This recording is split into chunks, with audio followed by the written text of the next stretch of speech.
નમસ્કાર વિદ્યાર્થી મિત્રો, આજે જોઈએ સંસ્કૃત ધોરણ 8 એકમ કસોટી. પ્રશ્ન બેંકના દરેક પ્રશ્નોના જવાબ આપણે સાચા સચોટ રીતે આપવાની કોશિશ કરી છે. તારીખ 10/8/2024ના જે એકમ કસોટી લેવાની છે એનું સંપૂર્ણ સાચું સોલ્યુશન જોઈએ. તો ચાલો શરૂ કરીએ. પ્રશ્ન નંબર 1 છે, નીચે આપેલા વાક્યોનું સુંદર અક્ષરે લેખન કરો. કોઈ પણ એક વિભાગ લખવાનો છે, તો આપણે દરેક વિભાગને જોઈએ. તો પ્રથમ વિભાગનું પ્રથમ વાક્ય છે, એસા પીપીલિકા અસ્તિ.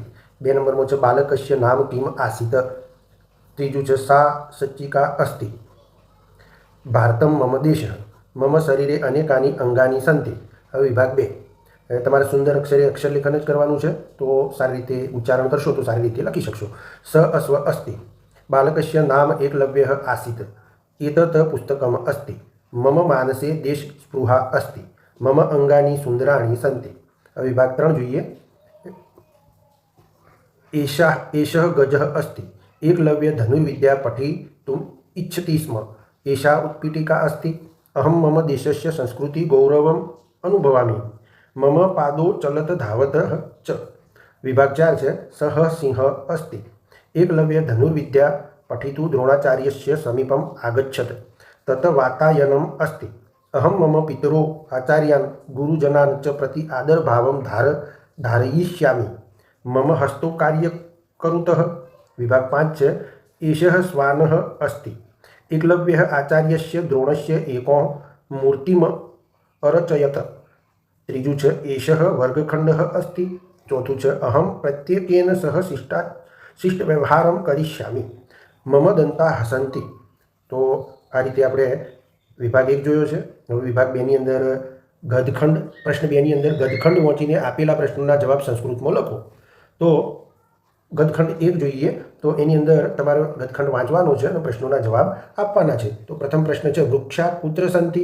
તો જવાબ આવે વૃક્ષા વને સંતિ. બીજું છે, ખગા કી કુર્વંતિ. તો ખગા કુજંતિ. ત્રીજું, કે જલમ પીબંતિ. તો હરિણાઃ જલમ પીબંતિ. ચોથું, હંસા કુત્ર વિહરંતિ. હંસાઃ સરોવરે વિહરંતિ. પાંચમું, કે સદાચારમ બોધયંતિ. તો તે આચાર્યા સદાચારમ બોધયંતિ. તો આ રીતે આપણે ગદખંડ 2માં પણ પ્રશ્નોના જવાબ જોઈ લઈએ. તો પ્રથમ પ્રશ્ન છે, ભારત દેશ कीदृशः. તો ભારત દેશ ગ્રામબહુલ દેશ અસ્તિ. ત્રીજો પ્રશ્ન છે, બીજો, ગ્રામ્ય જનાઃ પરસ્પરમ કથમ નિવસંતિ. તો ગ્રામ્ય જના પરસ્પરમ સ્નેહભાવે નિવસંતિ. ત્રીજું છે, ગ્રામ જના કદા ઉત્તિષ્ઠન્તિ. તો ગ્રામ જનાઃ સૂર્યોદયાત પૂર્વમ ઉત્તિષ્ઠન્તિ. ચોથું છે, ગ્રામેષુ કી ભવતિ. ગ્રામેષુ ચિકિત્સાલય, વિદ્યાલય, ક્રીડાક્ષેત્રમ, ઉદ્યાનમ, સરોવર, નદી, પર્વત ઇત્યાદય ભવંતિ. પાંચમું છે, સાયંકાલ इति शब्दस्य विरुद्धार्थी शब्द परिच्छेद कः. तो सायंकाल इति शब्दस्य विरुद्धार्थी शब्द परिच्छेदे प्रातःकाल अस्ति. હવે ગદખંડ 3 જોઈ લઈએ. તો પ્રથમ પ્રશ્ન છે, अयोध्याया राजकुमारः कः आसीत्. तो अयोध्यायाः राजकुमारः राम आसीत्. बीजું છે, रामस्य गुरु कः आसीत्. रामस्य गुरु विश्वामित्रः आसीत्. ત્રીજું છે, रामः विश्वामित्रेण सह किमर्थवनम् अगच्छत्. तो रामः यज्ञरक्षणार्थं विश्वामित्रेण सह वनम् अगच्छतः. ચોથું છે, का यज्ञस्य नाशाय आगच्छतः. तो ताटका यज्ञस्य नाशाय आगच्छतः. आचार्यः इति शब्दास्य समानार्थी शब्द परिच्छेदे कः. तो आचार्य इति शब्दस्य समानार्थी शब्द परिच्छेदे गुरु अस्ति. હવે ગદખંડ 4 જોઈએ. તો એમાં પ્રશ્નોના જવાબ છે એ આ મુજબ છે. નંબર 1, વિદ્યાલયસ્ય પ્રધાના છાત્રા કા. તો વિદ્યાલયસ્ય પ્રધાના છાત્રા દિવ્યા अस्ति. કસ્યા ગૃહમ સમીપે એવ अस्ति. તો નિર્જાહ ગૃહમ સમીપે એવ. પ્રશ્ન છે, લલિતાયા સખી કુત્ર अस्ति. તો ત્રીજો જવાબ છે 5માના નીચે લાલ પેનથી લખેલો છે, જરા જોઈ લેજો. ત્રીજો, લલિતાયા સખી પદ્માયા अस्ति. પદ્માયા સમીપે अस्ति. એ રીતે લખશો તો ચાલશે. હવે ચોથો, કશ્યા પિતા કૃષક. તો ત્રીજાની લાઈનમાં છે, લલિતાયા પિતા કૃષક अस्ति. પાંચમું, જનની ઇતિ શબ્દસ્ય સમાનાર્થી શબ્દ પરિચ્છેદે ક. તો પાંચમું છે, ચોથાની લાઈનમાં જોઈ લેજો, જનની ઇતિ શબ્દસ્ય સમાનાર્થી શબ્દ. આગળ જોઈએ. પ્રશ્ન 1, સ્વામી વિવેકાનંદસ્ય બાલકાસ્ય નામ કિમ. સ્વામી વિવેકાનંદસ્ય બાલકાસ્ય નામ નરેન્દ્ર ઇતિ આસીત. 2, સ્વામી વિવેકાનંદસ્ય જન્મ કસ્મિન દિનાંકે અભવત. તો સ્વામી વિવેકાનંદસ્ય જન્મે 1863 तमवर्षस्य जनवरी मासस्य 12 दिनांके अभवत्। त्रीजु स्वामी विवेकानंदस्य पितुः नाम किम आसीत्? तो जवाब है स्वामी विवेकानंदस्य पितुः नाम विश्वनाथ दत्त आसीत्। चौथु विवेकानंद वीरपुरुषाणो कथा का श्रावयति स्म? तो विवेकानंद वीरपुरुषाणो कथा तस्य माता भुवनेश्वरी देवी श्रावयति स्म। पांचवो निर्भय इति शब्दस्य समानार्थी शब्द गदखंडे कः? तो निर्भय इति शब्द गदखंडे निर्भीक इति समानार्थी शब्द अस्ति। मित्रों आगळ छे प्रश्न 3। આપેલા ઉદાહરણ મુજબ અર્થપૂર્ણ સંસ્કૃત વાક્યો લખો, કોઈ પણ એક વિભાગ। તો વિભાગ 1 ની અંદર આપણે જોઈએ જે રીતે આપણને ઉદાહરણ આપેલું હોય છે એ પ્રમાણે જ આપણે જવાબો લખવાના હોય છે। તો ઉદાહરણ છે બાલક તો બાલકસ્ય, તો પ્રથમ છે દેવ તો દેવસ્ય, જનક તો જનકસ્ય, મયુર તો મયુરસ્ય, છાત્ર તો છાત્રસ્ય, મહેશ તો મહેશસ્ય। એ રીતે વિભાગ 2 જોઈએ। ઉદાહરણ છે ગચ્છતુ તો ગચ્છન્તુ, તો પઠતું તો પઠંતુ, ક્રીડતું તો ક્રીડંતુ, વદતું તો વદંતુ, વિહરતું તો વિહરંતુ, ઉપવિશતું તો ઉપવિશંતુ। ચલો હવે આગળ જોઈએ વિભાગ 3। એનું ઉદાહરણ છે સહ બાલક તો તે બાલકા, તો અહીંયા પ્રથમ છે સહ છાત્ર તો તે છાત્રા, સહ સિંહ તો તે સિંહા, સહ ચિત્રકાય તો તે ચિત્રકાયા, સહ ગજ તો તે ગજા, સહ અશ્વ તો તે અશ્વા। તો એક વચનનું બહુવચન કરેલું છે મિત્રો। હવે વિભાગ 4 જોઈએ। ઉદાહરણ છે ગાયક તો ગાયતી, તો ગાયકા તો ગાયંતી। એ રીતે આપણે ચેન્જ કરેલું છે, તો આપણે પણ એ રીતે ઉદાહરણ પ્રમાણે કરીએ। નંબર 1 મયુર નૃત્યતિ તો મયુરા નૃત્યંતી, सैनिक रक्षति तो सैनिकाः रक्षन्ति, बालः खेलति बालाः खेलन्ति, सेवक नमति सेवकाः नमन्ति, प्रवासी अटति तो प्रवासिनः अटन्ति। विभाग 5 જોઈએ।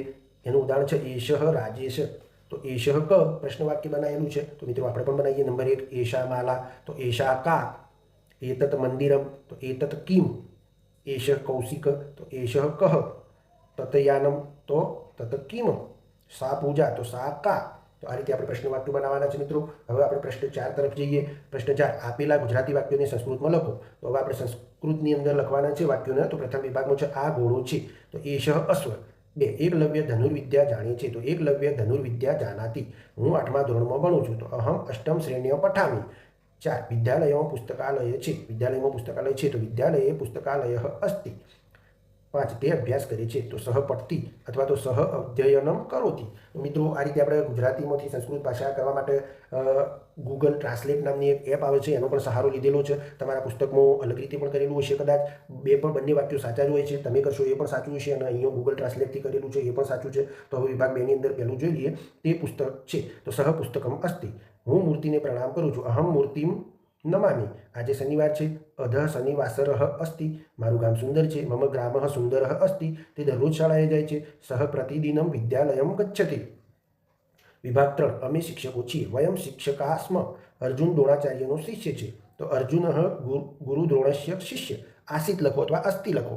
ભારત મારો દેશ છે, ભારતમ મમ દેશઃ અસ્તિ, હું મેદાનમાં રમું છું, અહમ ક્ષેત્રે એટલે કે ખેલનાંગણમ, બંનેમાંથી એક શબ્દ લખશો ક્ષેત્ર અથવા ખેલનાંગણમ તો સાચું છે, તો અહમ ક્ષેત્રે ક્રીડામી।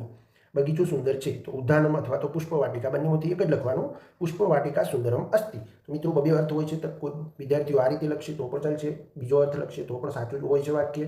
હવે આગળ જોઈએ વિભાગ 4 તમે બાળકો છો તો ભવંત બાલકા સંતિ અથવા યુવમ બાલકાહ અસ્તિ। એક બાળક હતો, એક બાલકાહ આસિત, હું મંદિરે જાઉં છું, અહમ મંદિરમ ગચ્છામી, આજે મારો જન્મદિવસ છે, અધઃ મમ જન્મદિવસ અસ્તિ। 5મું હાથી સ્નાન કરે છે તો અસ્તિ લખો અથવા ગજઃ સ્નાનમ કરોતિ લખો તો પણ ચાલશે। વિભાગ 5 આ ચિત્રો છે, એતાની ચિત્રાણી સંતિ। 2 દ્રોણાચાર્યની મૂર્તિ છે, દ્રોણાચાર્યસ્ય મૂર્તિ અસ્તિ। 3 હું દરરોજ શાળાએ જાઉં છું, અહમ પ્રતિદિનમ વિદ્યાલયમ ગચ્છામિ। 4 મારું ઘર સુંદર છે, મમ ગૃહમ સુંદરમ અસ્તિ। 5 બાળક ભોજન કરે છે, બાલક ખાદતી અથવા તો બાલક ભોજનમ કરોતિ। તો બંને સાચા વાક્યો છે। હવે પ્રશ્ન 5 જોઈએ। કૌંસમાંથી યોગ્ય શબ્દ પસંદ કરીને ખાલી જગ્યા પૂરો। તો મિત્રો આ ખાલી જગ્યાઓ પૂરવામાં બહુ જ ચીવટ રાખેલી છે। યુટ્યુબના ઘણા ખરા વિડીયોમાં આ પ્રકારના પ્રશ્નોના જવાબ ખોટા આવતા હોય છે, એટલે કોઈ પણ વિદ્યાર્થીને ખોટો મેસેજ ના જાય અને ખોટું કંઈ શીખવે નહીં, એટલા માટે બહુ કાળજી રાખીને પ્રશ્નોના જવાબ આપેલા છે, તો જરૂરથી આનો અભ્યાસ કરજો। પ્રથમમાં આવશે સહ ગજઃ, બીજું છે તા ચટકા, ત્રીજું એશા મીતા, ચોથું તત વિમાનમ, 5મું તે શશકા, 6થું વયમ સૈનિકાઃ। હવે 7મું છે તાની પાત્રાણી, એતા મહિલા, તાની પુસ્તકાની, ત્વમ છાત્રાઃ, એશા પ્રતિમા, એતાઃ ચટકા, એતત બસયાનમ। 14મું છે એતે ગજાઃ। હવે 15મું જોઈએ એતા મેષા, એશા ઉત્પીઠિકા, એતે હંસા। 18મું છે અહમ શિક્ષિકાઃ। 19 તત ફલમ, 20 યુયમ બાલકાઃ, 21 એતત પુસ્તકમ, 22 તત વિમાનમ, 23 છે તે શશકા, 24 તત દ્વારમ, 25 વયમ મહિલા. તો મિત્રો આ રીતે આપણે તમામ પ્રશ્નોના જવાબ સાચા આપવાની કોશિશ કરેલી છે. તો આ રીતે સંસ્કૃત અને સામાજિક વિજ્ઞાનની દરેક એકમ કસોટી છે, સ્વાધ્યાયના પ્રશ્નો છે વગેરે જેવા તમામ પ્રકારનું મટીરિયલ તમને આ ચેનલ ઉપરથી મળતું રહેશે. તો પ્લીઝ આ ચેનલને સબસ્ક્રાઈબ કરીને રાખો, લાઇક કરો અને તમારા બાળ મિત્રો હોય એમના સુધી પણ આ ચેનલ પહોંચાડવા, આ વિડીયો પહોંચાડવા માટે શેર કરી દેજો. આ વિડીયો ધ્યાનથી સાંભળ્યો, જોયો એ બદલ તમારો ખૂબ ખૂબ આભાર.